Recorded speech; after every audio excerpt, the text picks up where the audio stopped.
Escogemos un libro de la Biblia y comenzamos a desarrollarlo capítulo tras capítulo, versículo tras versículos. Y bueno, hoy en esta mañana, ya hace varios meses que estamos estudiando la carta a los romanos, y en el día de hoy vamos a estudiar, profundizar capítulo 10, versículos 5 al 10. Y mencionaba esto porque muchas veces no todas las iglesias acostumbran a hacer de esa forma, predicar de esa forma. Muchas veces muchos prefieren predicar de forma temática y entonces eligen un tema y después van a lo largo de toda la Biblia y van buscando citas bíblicas que hablen justamente del tema que quieren tratar. No es que esté mal hacer eso, pero nosotros mayormente escogemos un libro, una carta y lo tratamos de estudiar versículo tras versículo. Y digo esto también porque, bueno, también tenemos muchas veces la tranquilidad de decir, bueno, explico el texto, explico lo que Dios dice acá y realmente no estoy preocupado por decir, ¿por qué habló justamente hoy de esto? Es porque justamente después de versículo 4, que ya terminamos hace unos domingos atrás, 2 domingos atrás, continúa versículo 5 y así sucesivamente, ¿sí? Bien, versículo 5 al 10 vamos a profundizar, pero vamos a leer a partir del versículo 1 del capítulo 10 de esta carta, hermosa carta a los romanos. Y dice así la palabra de Dios: hermanos, ciertamente el anhelo de mi corazón y mi oración a Dios por Israel es para salvación. Porque yo les doy testimonio de que tienen celo de Dios, pero no conforme a ciencia. Porque ignorando la justicia de Dios y procurando establecer la suya propia, no se han sujetado a la justicia de Dios, porque el fin de la ley es Cristo, para justicia a todo aquel que cree. Porque de la justicia que es por la ley, Moisés escribe así: el hombre que haga estas cosas vivirá por ellas. Pero la justicia que es por la fe dice así: no digas en tu corazón, ¿quién subirá al cielo? Esto es para traer abajo a Cristo. ¿O quién descenderá al abismo? Esto es para hacer subir a Cristo de entre los muertos. Mas, ¿qué dice?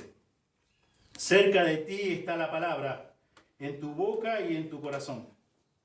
Esta es la palabra de fe que predicamos, que si confesares con tu boca que Jesús es el Señor y creyeres en tu corazón que Dios le levantó de los muertos, serás salvo. Porque con el corazón se cree para justicia, pero con la boca se confiesa para salvación. Amén. Señor, te damos muchas gracias nuevamente por poder estar aquí. Y Señor, como siempre hacemos, necesitamos de tu guía, necesitamos de tu iluminación para entender tu palabra. Y Señor, como siempre te ruego a ti, imploro para que tú me ayudes a pesar de mis limitaciones como ser humano. Señor, a pesar de que todo lo que todavía queda por delante para aprender, pueda comunicar lo que tu palabra dice y no sean mis palabras las que quiera expresar en esta mañana. Señor, pedimos por cada persona que está aquí en esta mañana, pedimos, Señor, para que pueda entender lo que tu palabra dice. Pedimos todo en el precioso nombre de Jesús. Amén. Amén. Titulé el mensaje de hoy: rechazar a Cristo es despreciar la justicia perfecta que salva. Rechazar a Cristo es despreciar la justicia perfecta que salva. Y por lo que veníamos ya estudiando, vimos que los judíos confiaron en su propia justicia, en aquella justicia que es por obras, y se perdieron lo principal, se perdieron a Cristo, se perdieron de ver su real necesidad de tener fe. Y precisamente es por eso que, según el pasaje que nos ocupa, del versículo 5 al 10 precisamente, en esta mañana veremos 3 acciones que conducen al fracaso inevitable.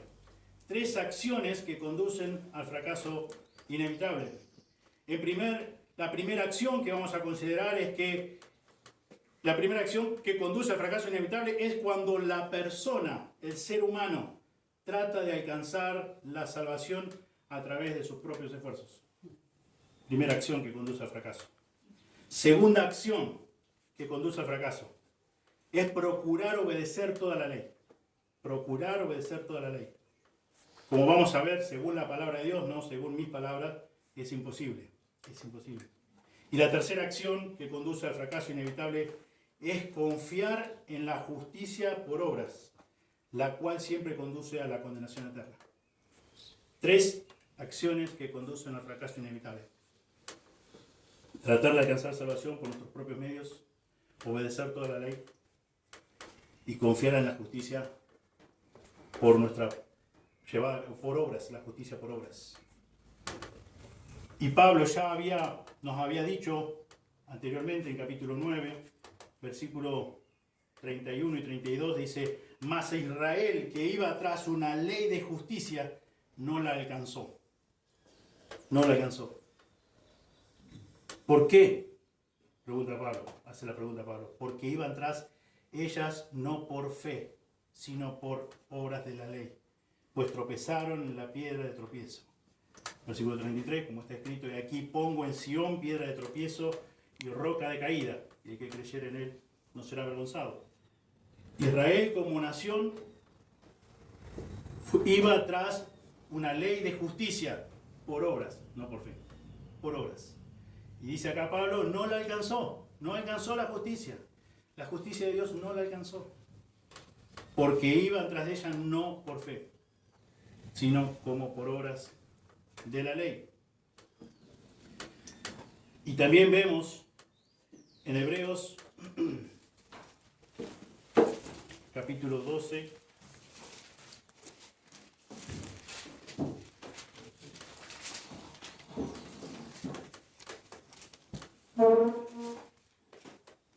versículo 24, 12-24. Dice: a la congregación de los primogénitos que están inscritos en los cielos, a Dios el juez de todos, a los espíritus de los justos hechos perfectos, versículo 24, a Jesús el mediador del nuevo pacto, y a la sangre rociada que habla mejor que la de Abel. A Jesús el mediador del nuevo pacto.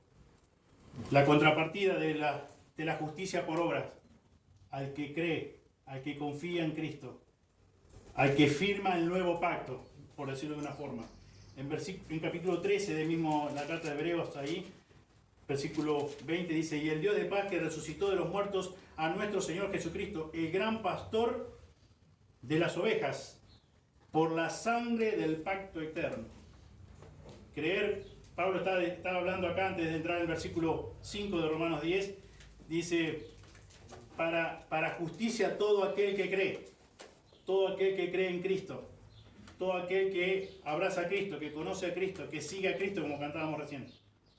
La contrapartida de la justicia por obras, la justicia alcanzar o tratar de alcanzar salvación por propios esfuerzos humanos. Y Pablo aquí en versículo 5 dice: porque de la justicia que es por la ley, Moisés escribe así: el hombre que haga estas cosas vivirá por ellas. Pablo recuerda a sus lectores que la justicia que es por la fe, Moisés escribe: el hombre que haga estas cosas, dice, vivirá por ellas.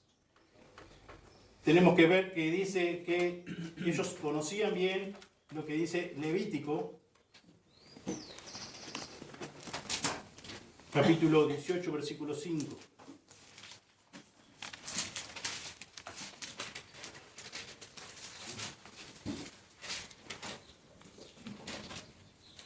Por tanto, guardaréis mis estatutos y mis ordenanzas, los cuales, haciendo el hombre, vivirá en ellos.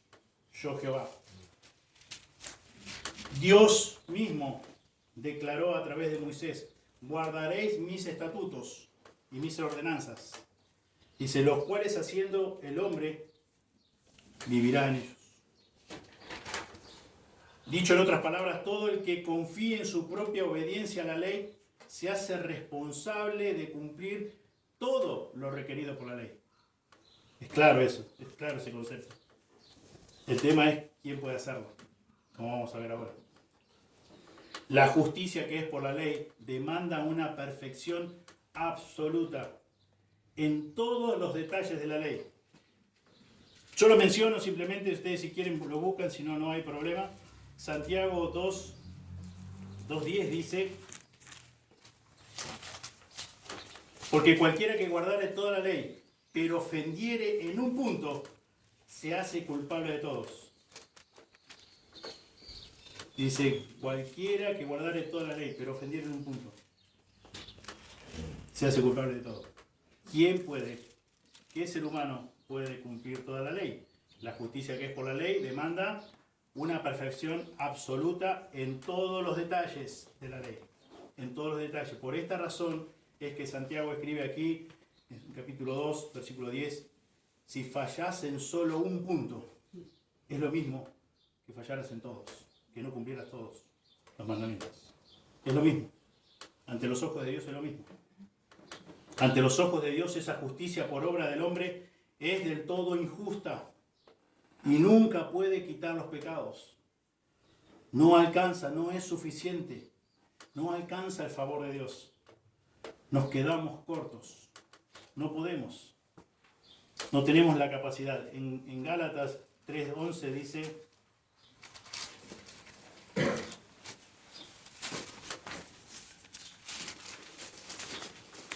y que por la ley ninguno se justifica, para con Dios. Es evidente, porque el justo por la fe vivirá. Y que por la ley ninguno se justifica para con Dios. Ninguno. Los judíos del tiempo del apóstol Pablo habían rebajado a tal punto el estándar de la justicia de Dios a fin de reemplazarlo por tradición religiosa. Y muchos de ellos daban por sentado que vivían en obediencia satisfactoria a la fe. Perdón, a la ley. Ellos habían rebajado tanto el estándar de la justicia de Dios que por cumplir y reemplazarlo obviamente por tradición religiosa, tradición humana, ellos estaban conformes, ellos estaban creyendo de que habían obtenido el favor de Dios, que estaban viviendo una vida de obediencia en cuanto a la ley, pero ellos habían bajado el estándar y lo habían reemplazado por tradición humana, tradición obviamente religiosa. Y para ver eso podemos ver un claro ejemplo con lo que pasó con el joven rico en el relato del Evangelio de Mateo, capítulo 19, versículo 20, donde el joven responde a Jesús diciéndole: todo esto lo he guardado desde mi juventud, ¿qué más me falta? ¿Cómo se sentía esta persona? Súper satisfecha, decía: vos me mencionaste que debo amar a mi prójimo como a ti mismo, debo honrar a mi padre, no debo dar un falso testimonio, debo hurtar, no debo matar, no debo adulterar. ¿Sabes una cosa, Jesús? Esto lo vengo obedeciendo desde que era muy joven, muy jovencito. ¿Que me falta algo más? ¿Qué más me falta? ¿Qué más me falta? Totalmente creídos, en el caso de este joven, y así también como varios judíos creían lo mismo, que estaban teniendo una vida satisfactoria en cuanto a la ley, que guardaban la ley, que eran irreprensibles en cuanto a la ley, como dice Pablo también en Filipenses. Se consideraba irreprensible, pero ellos habían rebajado el estándar de la justicia de Dios para reemplazarlo por tradición religiosa. Todo esto lo he guardado, fue la respuesta del joven rico. Tremenda confianza en él mismo, de cumplir así toda la ley. Aquí el apóstol Pablo en capítulo 4 de la carta a los Romanos, como ya hemos estudiado hace varios meses atrás,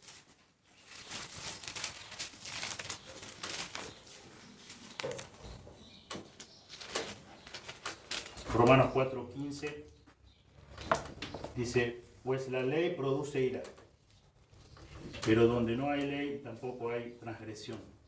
La ley produce ira. Y Pablo lo dejó bien en claro. Por la ley el ser humano es abandonado a sus propios recursos, todos los cuales son imperfectos, todos los cuales son pecaminosos, todos los cuales carecen de poder para salvarnos. Todos nuestros propios recursos no son suficientes, todos. Porque la ley no justifica a nadie. La ley no redime a nadie. La ley no ofrece misericordia a nadie. Y como dice Isaías en capítulo 64, versículo 6, que nuestras justicias, nuestras mejores acciones, nuestras mejores cosas que podemos hacer como seres humanos, para Dios son considerados como trapo de inmundicia. Evidentemente, esta acción, como decíamos al comienzo, de tratar nosotros por nuestros propios medios, de salvarnos, de obtener salvación, es imposible. Es imposible. No podemos, como decía recién, nos quedamos cortos, no es suficiente.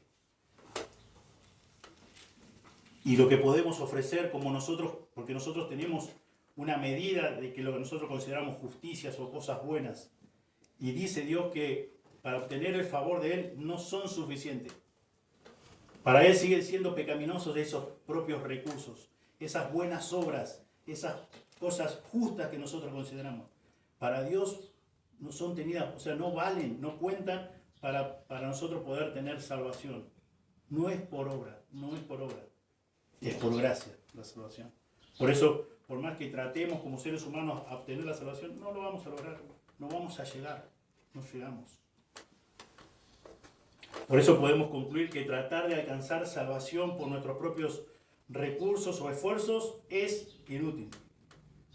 Nos conduce al fracaso inevitable. Nos conduce al fracaso inevitable. No podemos tratar. O lo podemos hacer, pero debemos saber que el resultado final es fracaso. Y que lo más triste de todo, como veíamos en la tercera acción, es que conlleva la condenación eterna. Y lo que está en juego es el destino eterno de nuestra alma, de tu alma, de mi alma. Y continúa acá Pablo, en versículo 6 al 7, diciendo: pero la justicia que es por la fe dice así: no digas en tu corazón, ¿quién subirá al cielo? Esto es para traer abajo a Cristo. ¿O quién descenderá al abismo? Esto es para hacer subir a Cristo de entre los muertos. Lo que el apóstol Pablo quiere establecer aquí en estos dos versículos es: aun si fuera posible que nosotros, las personas, pudiéramos obtener la salvación subiendo al cielo para buscar a Cristo, a fin de traerlo aquí abajo, o descendiendo al abismo o a las profundidades de los océanos, a fin de hacer de subir a Cristo para que esté entre nosotros, sería totalmente inútil. No sirve, no alcanza, porque la justicia de la fe no necesita, no requiere de esa travesía mística. No necesitamos subir al cielo, no necesitamos descender al abismo, a las profundidades, para traer a Cristo. No necesitamos hacer eso. Efesios 2, 8 y 9 dice que por gracia sois salvos, por medio de la fe. Y esto no de vosotros, o sea, no es un esfuerzo nuestro, no es algo que nosotros podemos producir. Es un regalo de Dios, es un don, dice, de Dios. Y también continúa diciendo el apóstol Pablo ahí en esa carta de Efesios 2, dice: no por obras, no la justicia por obras, sino por gracia. Para que nadie se pueda gloriar, decir, bueno, yo hice más justicia, más buenas obras que vos, yo obtuve el favor de Dios, Dios me tuvo en cuenta, vos no, porque no llegaste. No es por obra. La justicia no se obtiene por obras, la salvación no se obtiene por obras. También nos dice, Pablo también escribiendo ahí en la carta a Tito, en capítulo 3, dice, versículo 3, dice: porque nosotros también éramos en otro tiempo insensatos, rebeldes, extraviados, esclavos de concupiscencias y deleites diversos, viviendo en malicia y envidia, aborrecibles y aborreciéndonos unos a otros. Pero cuando se manifestó la bondad de Dios, nuestro Salvador, y su amor para con los hombres, nos salvó, dice el versículo 5, nos salvó, no por obras de justicia que nosotros hubiéramos hecho, sino por su misericordia, por el lavamiento de la regeneración y por la renovación en el Espíritu Santo. Nos salvó, dice Pablo acá en Tito 3:5, no por obra de justicia que nosotros hubiésemos podido hacer. Claramente, una y otra vez, vemos en la palabra de Dios que Él declara que si soy salvo es por gracia, no es por obra. Yo no puedo hacer nada.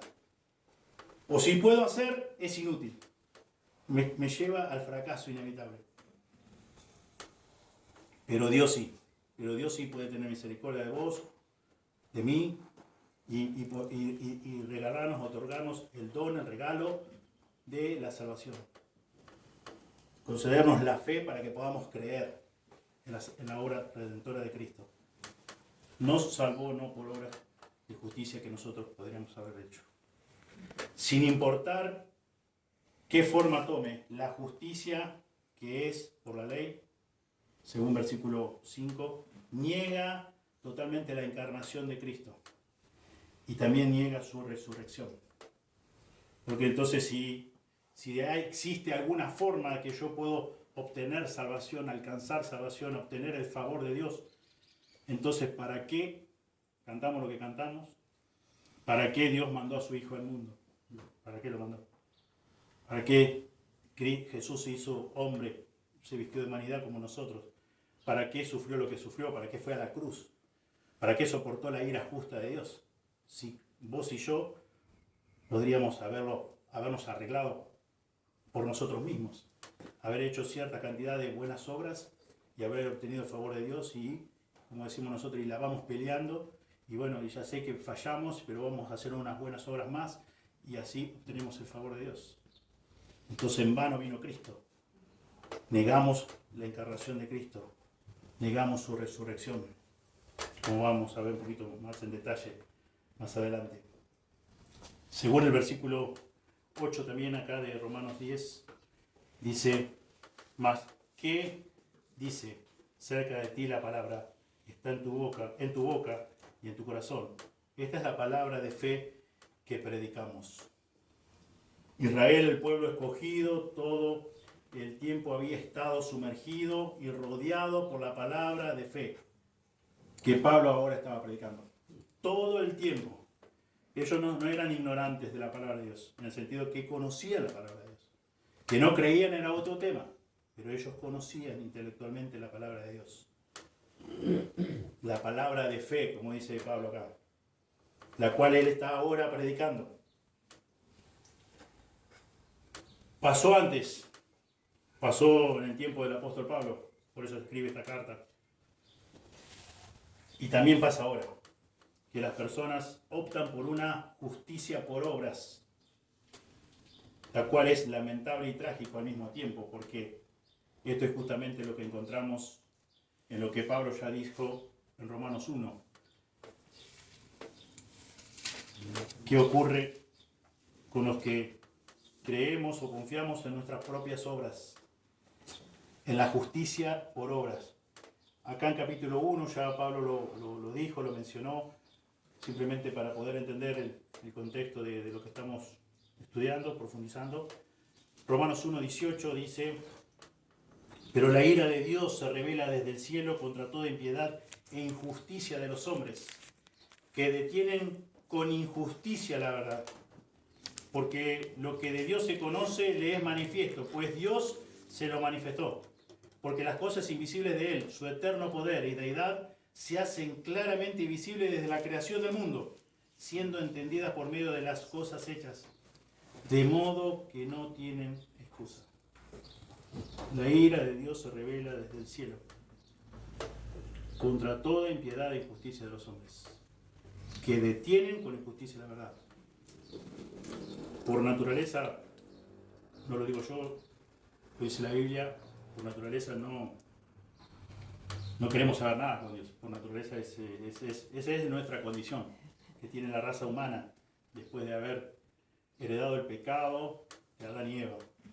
Todos nacemos, dice según el Salmo 51, 5, que en maldad he sido formado, en pecado me concibió mi madre, y desde que nacemos con esa naturaleza.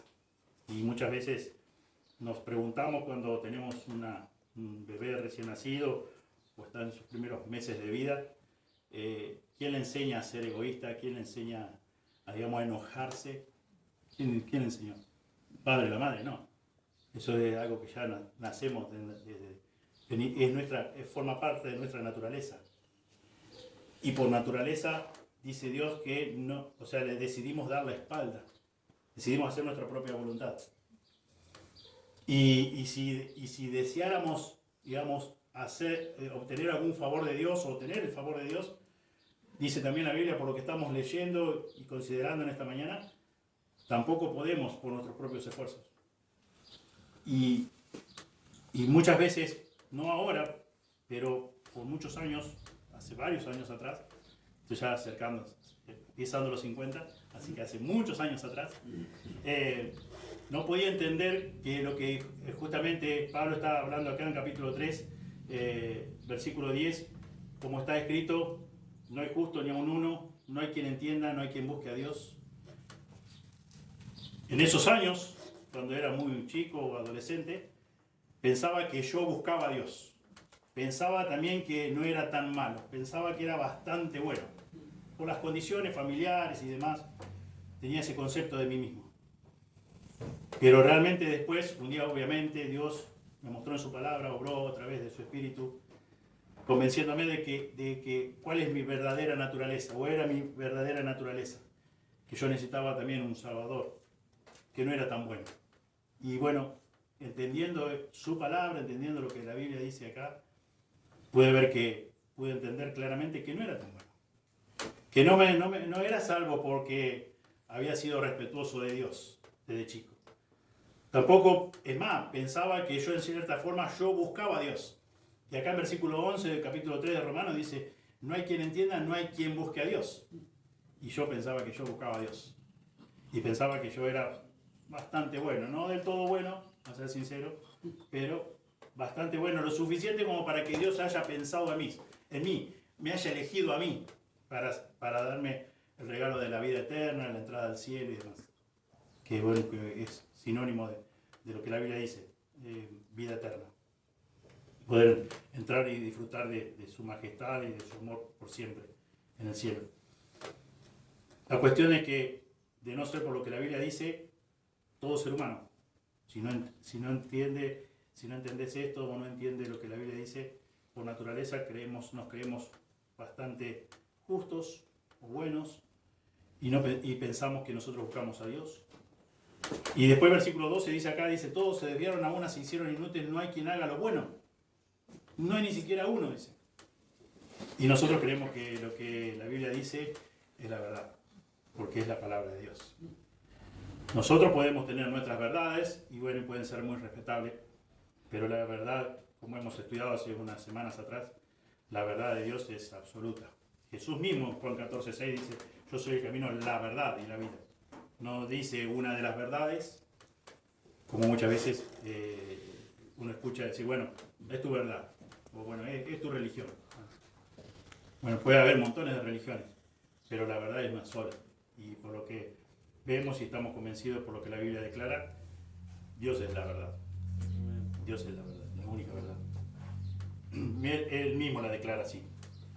Bien, habiendo dicho esto, vemos que la salvación no la podemos obtener por nuestros propios medios, por nuestros propios esfuerzos. Nuestra justicia o nuestras obras de justicia no cuentan para que Dios nos salve por eso. No es suficiente. Y aceptar eso, lo que estaba aceptando el pueblo de Israel, el pueblo que conocía bien la palabra de Dios, la palabra de fe que Pablo estaba predicando, estaba negando la encarnación de Cristo, la resurrección de Cristo.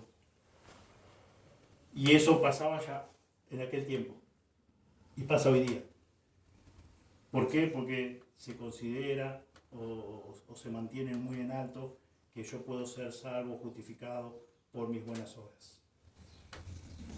Y eso nos lleva a los últimos dos versículos de Romanos 10. Después de haber dicho, Pablo dice, esta es la palabra de fe que predicamos. Versículo 9 dice, que si confesares con tu boca que Jesús es el Señor y creyeres en tu corazón que Dios le levantó de los muertos, serás salvo. Porque con el corazón se cree para justicia pero con la boca se confiesa para salvación. La salvación y la justicia que la acompaña son apropiadas por la confesión y por la fe. Confesión de nuestra condición. Reconocer nuestra condición.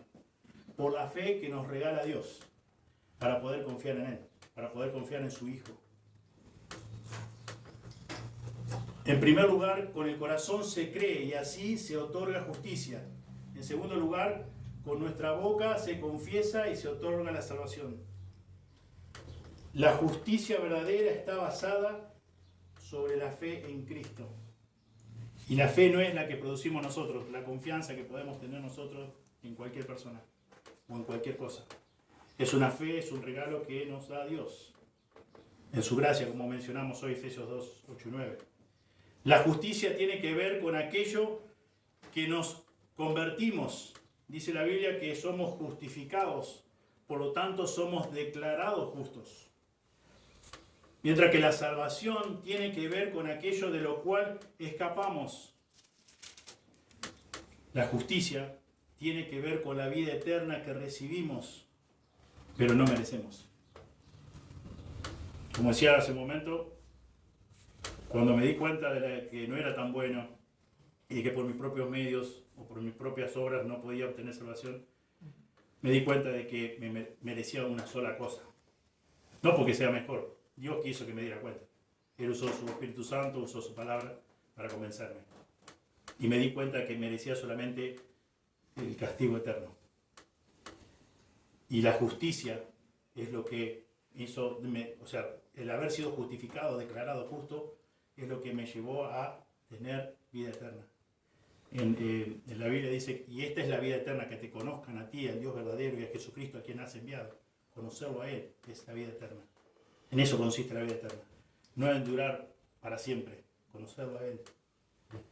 Y Jesús también dice que el ladrón, refiriéndose a Satanás, viene para hurtar, matar y destruir, mas yo he venido para que tengan vida y para que la tengan en abundancia. Él es la vida, como dije hoy en Juan 14:6. Es la vida. No es solamente la vida que nos produce, el que nos dio la vida física, sino el que tiene la capacidad para otorgarnos la vida eterna. Y la vida eterna es conocer a Dios, es conocerle a Él mismo. Y decía que la justicia tiene que ver con la vida eterna que recibimos, pero no merecemos. Y la salvación tiene que ver con el castigo eterno, que sí merecemos, pero por la gracia de Dios no lo recibimos. Algo que merecemos y recibimos otra cosa. Y algo que por la gracia de Dios podemos nosotros hoy ser declarados justos, y es algo que no merecemos. Y lo que sí merecemos, merecemos, que es nuestro castigo por nuestro pecado, por nuestra condición, dice Dios, por Jesús no lo recibimos. Jesús recibió justamente eso, lo que vamos a ver ahora. Jesús recibió el castigo que vos y yo merecíamos. Él fue, como dice la Biblia, nuestro sustituto. El que recibió la ira justa de Dios. Dice que en Jesús fueron puestos todos nuestros pecados. Yo debía pagar por mis propios pecados y Dios no quiso. Dios quiso usar a su Hijo, el único con capacidad para poder saldar mi deuda de pecado, mi deuda eterna. Por eso habla la Biblia de castigo eterno, no habla de un tiempo más de tormento, habla de castigo eterno. Pero gracias a Dios por la buena noticia, por eso justamente nosotros ahora vemos aquí en este pasaje, y por otros también, las buenas nuevas de salvación. O sea, es triste la realidad que tenemos todos, sí, pero hay esperanza. En Cristo hay esperanza, en Dios hay esperanza. En su palabra hay esperanza. Podemos ver la realidad de que Él nos otorga, nos ofrece un regalo. En estos dos versículos que leímos recién, versículo 9 y versículo 10, Pablo especifica dos verdades que deben ser creídas por cada uno de los seres humanos, si realmente desean salvarse, o para ser salvos, dicho de otra manera. Dos verdades que deben ser creídas. La primera verdad es que Jesús es el Señor. Jesús es el Señor. Y la segunda es que Dios le levantó de los muertos. Muchas personas reconocen que Jesús es el Hijo de Dios. Muchas personas reconocen que Él es Señor del universo. Pero Pablo está hablando aquí acerca de la convicción profunda, personal y duradera que se requiere para confesar sin reservas ni condiciones que Jesús es el Señor. Es decir, en otras palabras, estar dispuesto a confesar que Jesús es el Señor soberano quien gobierna mi vida. Toda mi vida, no parte de mi vida. Por muchos años escuché decir a personas, a partir de esta semana le entregué esta área al Señor. Y pasaron unos meses y pasaron unos años y escuchaba a la misma persona decir, ahora entregué aquella área, la otra área a Dios.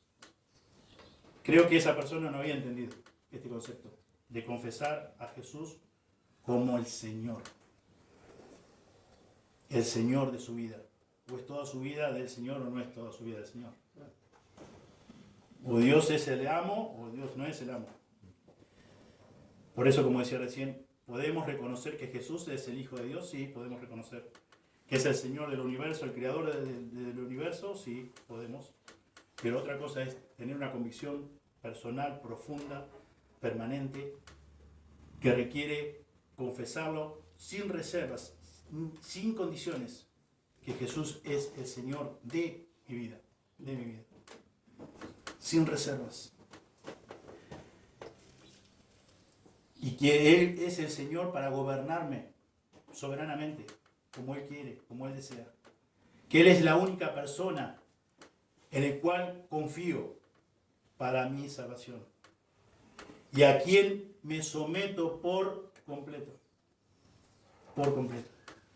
Muchas veces decimos, preguntamos a las personas, ¿crees en Dios? Sí, claro, ¿cómo no voy a creer en Dios?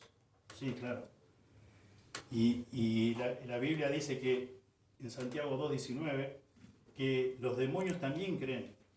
Y no solamente que creen, sino que tiemblan, porque saben lo que le está aguardando, el castigo de parte de Dios. Pero el creer solamente, por el solo hecho de creer, no salva a nadie. No salva a nadie. Y esa es la idea que quiere comunicar Santiago ahí en 2:19. Por eso necesitamos que confiar, pero no proviene de nuestro propio esfuerzo, no proviene de nuestra fe, el confiar en Dios, en Jesús como Señor y Salvador de nuestra vida. Es algo que Dios hace en su gracia y misericordia a través de su Espíritu Santo, a través de su palabra. Como mencionaba hoy, no es por obra humana, porque si tiene que ver algo con mi humanidad, con lo que yo puedo hacer, tengo suficiente razón para gloriarme. Tengo suficiente razón para jactarme, decir, yo soy mejor que vos. Viste que al final, Dios tuvo compasión de mí y de vos no. ¿Por qué? Porque yo soy mejor. No, lamentablemente no puedo decir eso. Por eso oramos a Dios, para que Dios tenga misericordia de las personas y que puedan conocer, así como un día conocimos esto, como yo mencionaba hoy. Por muchos años yo creía que era un hijo de Dios, pero no lo era. Y como he mencionado también, en más de una oportunidad, algo que le tenía mucho temor era la muerte física. Pero gracias a Dios que pude conocer la verdad y puedo confiar en Él ahora. Y como hemos cantado, obviamente que el Señor puso en nosotros ese deseo de poder continuar con vida y bueno, es nuestra responsabilidad también de cuidarnos. Pero si tuviera que enfrentar hoy mismo la muerte, puedo estar confiado en Dios, en que Él es mi Salvador, en que ha sido mi Salvador y seguirá siendo mi Señor. Y que es un buenas noches acá, un buenos días allí. Pero eso también, nuevamente, no es por mí, es por Dios. Es porque Él nos otorgó ese regalo. Y es lo que creemos y es lo que anunciamos y es lo que comunicamos. Lo que todo ser humano necesita para ser salvo es reconocer su propia incapacidad para salvarse a sí mismo. Debemos reconocer nuestra propia incapacidad. No podemos salvarnos a nosotros mismos. En segundo lugar, reconocer la necesidad de un Salvador. nosotros no podemos. Como hemos mencionado desde el comienzo del estudio, nos quedamos cortos, no es suficiente. Solamente Cristo, y ante Cristo, ante la justicia de Dios, dice la Biblia, ya lo hemos estudiado en Romanos 3:23, que todo, por cuanto todos pecaron y están separados de la gloria de Dios. Todos en el mismo nivel de separación con Dios. Producto de nuestros pecados, propios pecados. También en Romanos 6:23 dice que la paga, la retribución de nuestro pecado es la muerte.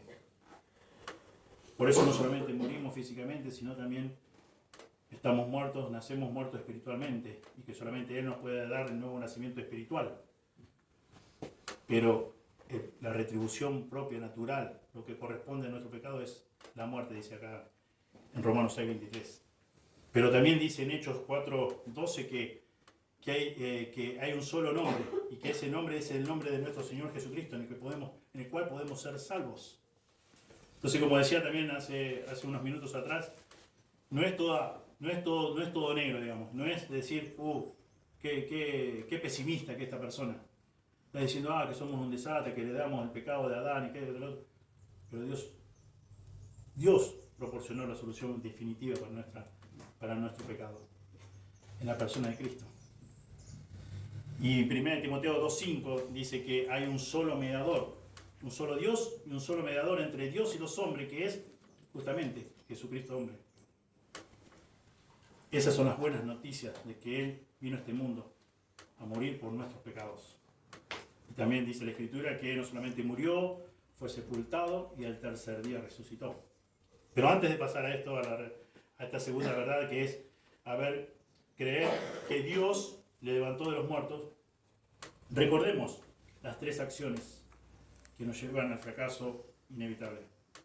Tratar de alcanzar la salvación por nuestros propios esfuerzos humanos, procurar obedecer toda la ley, es imposible, y confiar en la justicia por obra nos lleva a la condenación eterna.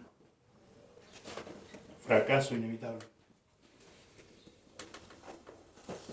Muy contrario a muchas enseñanzas de hoy día, las Escrituras nunca separan el señorío de Cristo de su capacidad para salvar. La palabra del Señor se traduce, que aquí tenemos en nuestra traducción, proviene del griego kurios, que significa poder y autoridad soberana. Señor es sinónimo de, o lo que quiere decir en el idioma original, poder y autoridad soberana. Cuando decía que yo acepto como Señor, como Jesús el Señor, estoy atribuyéndole, reconociendo que Él tiene todo el poder y toda la autoridad para gobernar mi vida. Esa es la primera gran verdad que Pablo quiere enfatizar aquí en estos versículos 9 al 10 de Romanos 10. Jesús es el Señor. Jesús es el que tiene todo el poder, toda la autoridad. Es interesante notar que en el libro de los Hechos, en 2 ocasiones se hace referencia a Jesús como Salvador. 2 ocasiones. Mientras que kurios, digamos, la palabra que como figura en el original, Señor, es mencionado 92 veces. 92 veces. 90 veces más. Señor que Salvador. Eso en el libro de los Hechos. En todo el Nuevo Testamento, se hace referencia a Jesús como Salvador aproximadamente 10 veces y como Señor 700 veces. Significativo, ¿no? Llama la atención.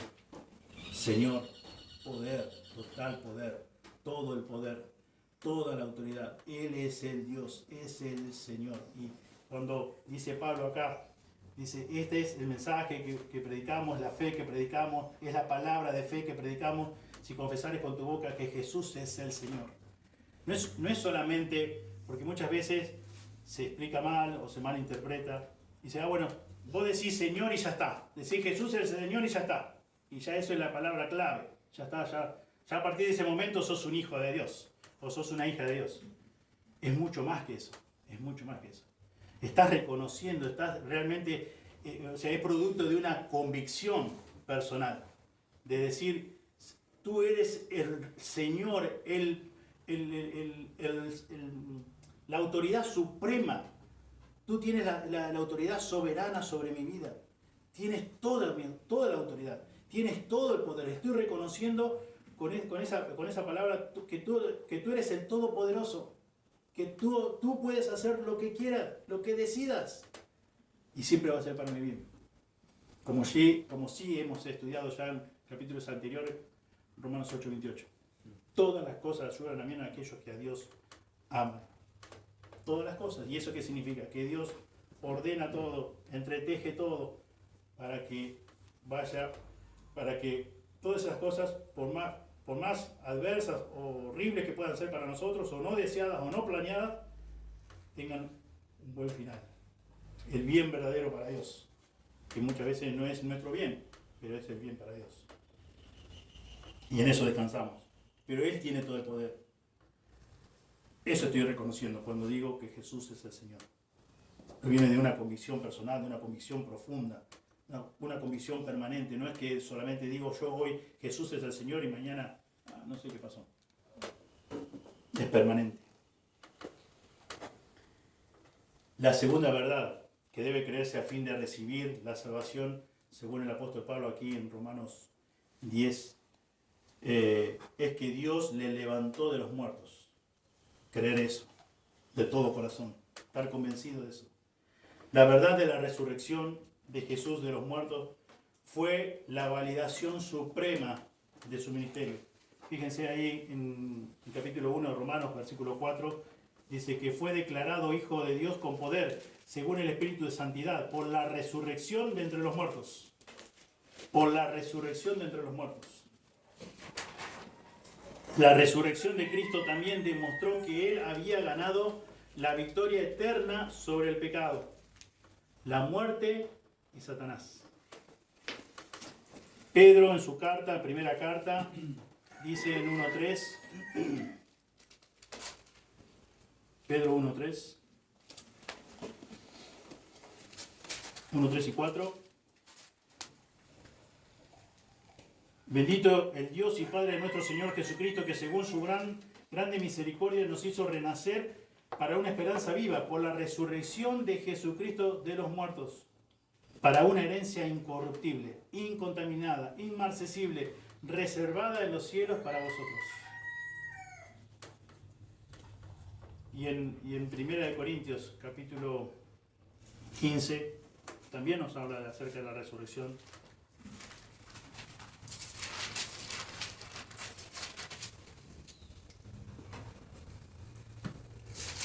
Versículo 14, capítulo 15, versículo 14 al 17. Dice, y si Cristo no resucitó, vana es entonces nuestra predicación, vana es también nuestra fe. Y si somos hallados falsos testigos de Dios, porque hemos testificado de Dios que Él resucitó a Cristo, al cual no resucitó, si en verdad los muertos no resucitan, porque si los muertos no resucitan, tampoco Cristo resucitó.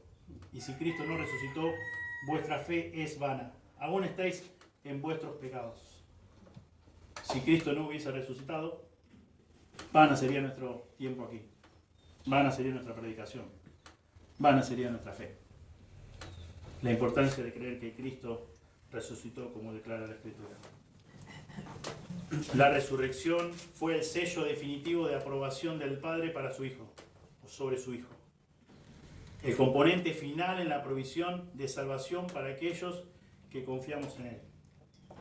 La resurrección es la certificación divina de que Jesús es el Mesías, el único Salvador, el Señor soberano, y que libre de pecado, el Cordero inmolado, quien pagó el precio de nuestra redención, el juez de todos los hombres, el conquistador de la muerte, el Rey de reyes y Señor de señores, que ha de venir.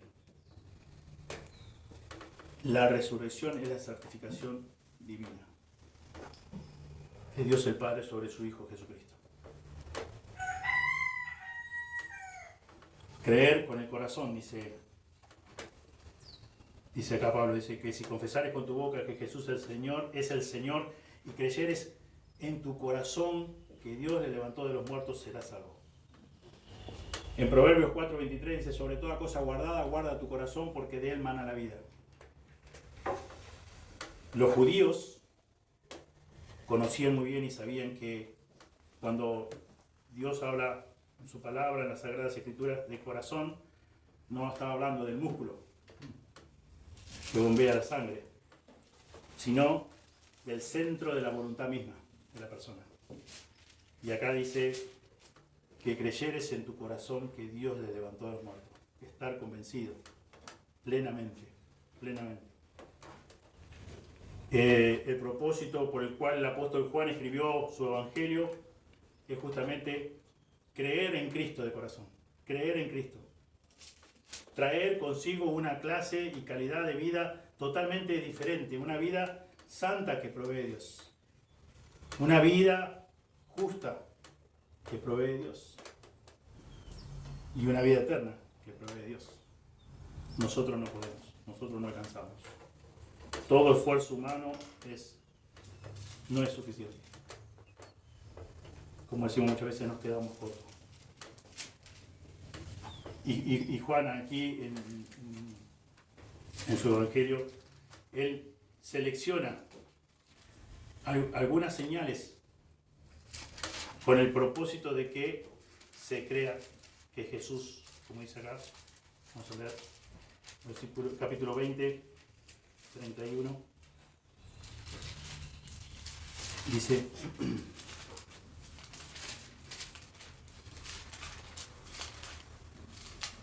versículo 30, del capítulo 20 del Evangelio de Juan, y se hizo además Jesús muchas otras señales en presencia de sus discípulos, las cuales no están escritas en este libro, pero estas se han escrito para que creáis que Jesús es el Cristo, el Hijo de Dios, y para que creyendo tengáis vida en su nombre.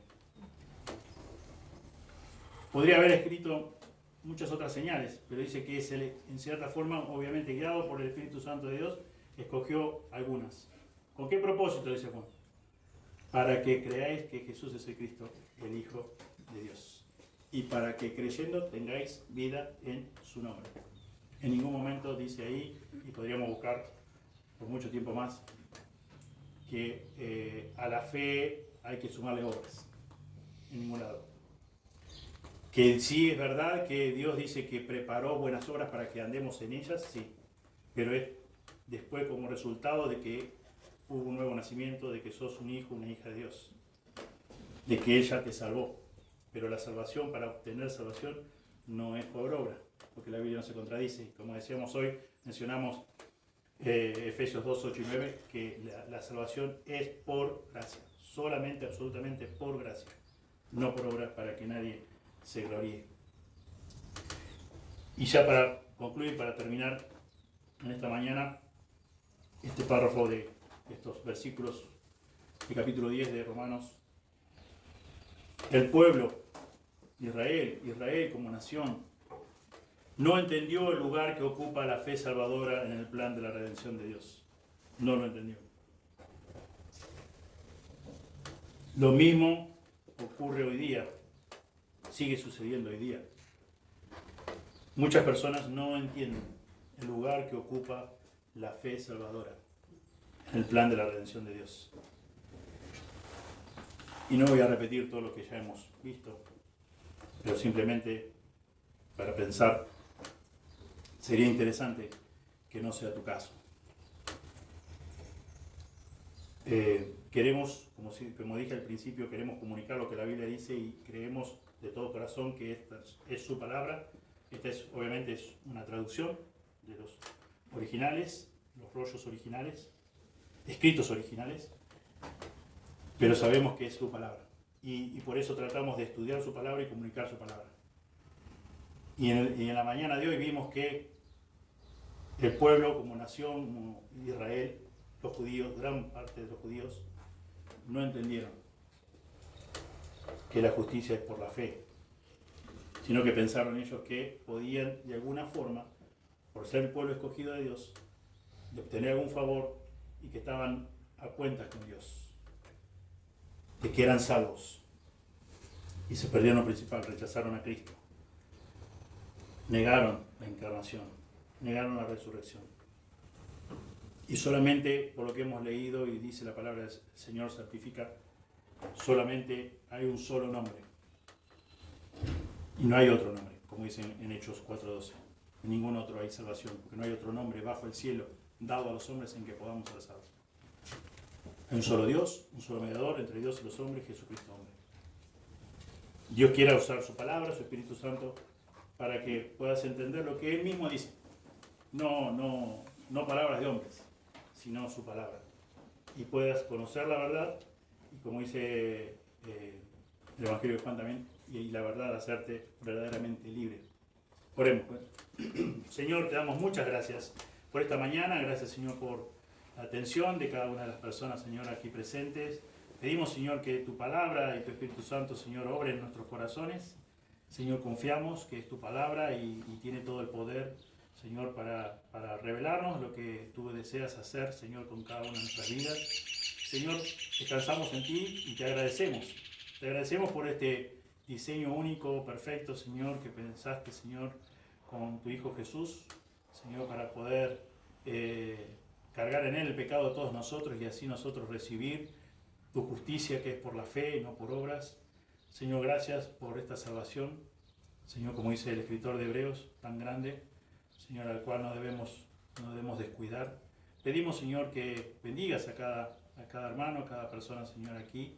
Pedimos, Señor, que nos continúe, Señor, bendiciendo en el resto de este culto. Pedimos todo en el precioso nombre de Jesús. Amén.